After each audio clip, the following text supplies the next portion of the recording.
Hello everyone, welcome back to Pitch Cafe Academy.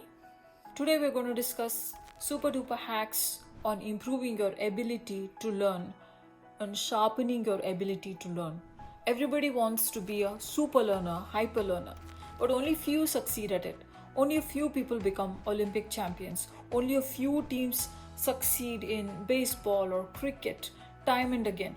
Why? Because they are able to learn quicker and adapt faster. I'm here in Silicon Valley and I am coached many startups, and one thing I can tell with a lot of confidence is the founder who can learn how to run their startup successfully, whether it's pandemic, whether it is the recession, whatever it is. The more you can learn faster, the better you are in leading your life, and it will contribute more towards your happiness. The end goal of this is to make you a happy, productive, healthy, well-rounded individual. So let's find out how to attain super duper tricks for learning. So what is learning? Let's go back to the roots. Let's find out. If you train a robot on a particular task which it has not done, it takes a lot of iterations and it requires a reward, right? So this is how robots are trained today. There is a goal, there is a starting point, you need to achieve the goal and then you are rewarded. Now, humans can learn with or without a reward, but if you're rewarded, you learn with lot more engagement. Now, one of the most commonly used framework in learning is the learning pyramid. They say if you have heard something in a lecture, your retention is maybe about 5%. But if you're reading that content which you listen to in the lecture, your retention is 10%. But if you're engaged with audio visual tools, then your retention is 20%. Going along those lines, by doing something, you can achieve 75% mastery over the content. Your retention is 75% more. By teaching others, your retention is 90% more. For me, this pyramid has one great message.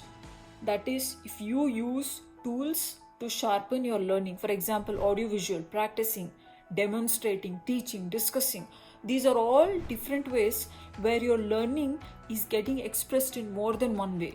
When you see something and hear about the same thing, when you're expressing what you see in words, when you're looking at the reaction of another person to whom you're teaching, they're asking you questions and you're answering, all this contributes to your learning ecosystem and makes you sharp. So there is one famous instance which I remember. In a pool, there were kids who are learning swimming and the alligators are set loose in the pool. So the alligator chases the kid and the kid learns to swim in no time.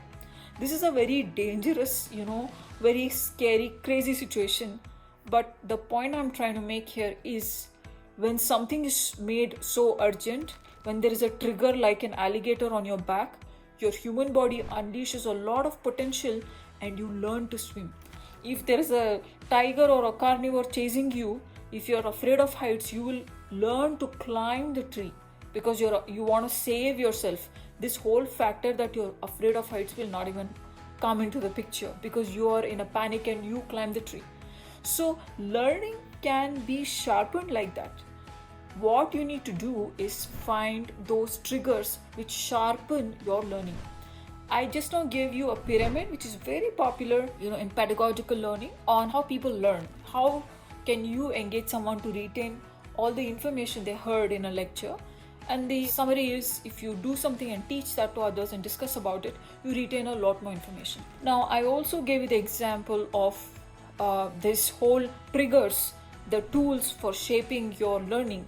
Like if you have specific mentors, somebody who creates a sense of urgency like a deadline, or I gave you the example of the alligator or carnivore chasing. So like this, if you create mental triggers for yourself, like if I don't learn this in the next half an hour, like the world is going to fall apart. If you feel that sense of urgency and passion, then also your learning is sharper. Now, there is another concept called overlearning.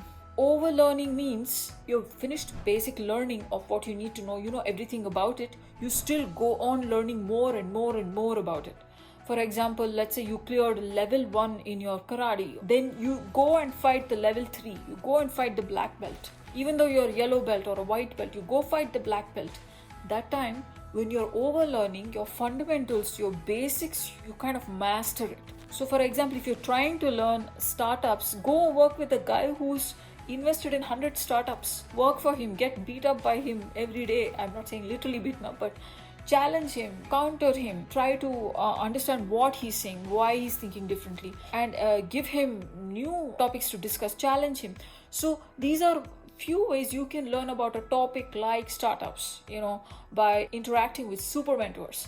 So this is called overlearning. Learn more and more and more so that your basics are completely solid, and then you can use this knowledge, you can retain this knowledge. So these are a few tips I use for learning. One last tip again before I wrap up this section on becoming a super learner is, the more you're calm, like very well rested, very steady in your mind, the more you're able to learn.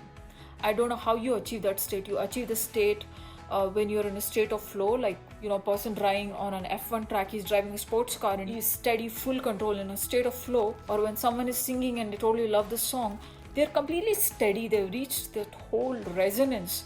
If you reach that state, you can learn a lot in that state. How do you reach that state? You're well rested, you learn what you want early in the morning or late in the night when you have very less disturbance, where you're feeling really calm. And this has worked for me all the time, and nothing beats hard work. The more you repeat, revise, reinforce, you're going to learn that task better. Does not mean it's not hands-on. You have to try things hands-on. Like I told in the pyramid, the more you engage hands-on, you're going to learn more. These are a few tips I wanted to leave you with. Remember this, the person who stops learning is a person who stops living. To live a happy, fulfilled life, you should be a constant learner. I'll leave you with that thought, hoping that you'll be a super duper learner.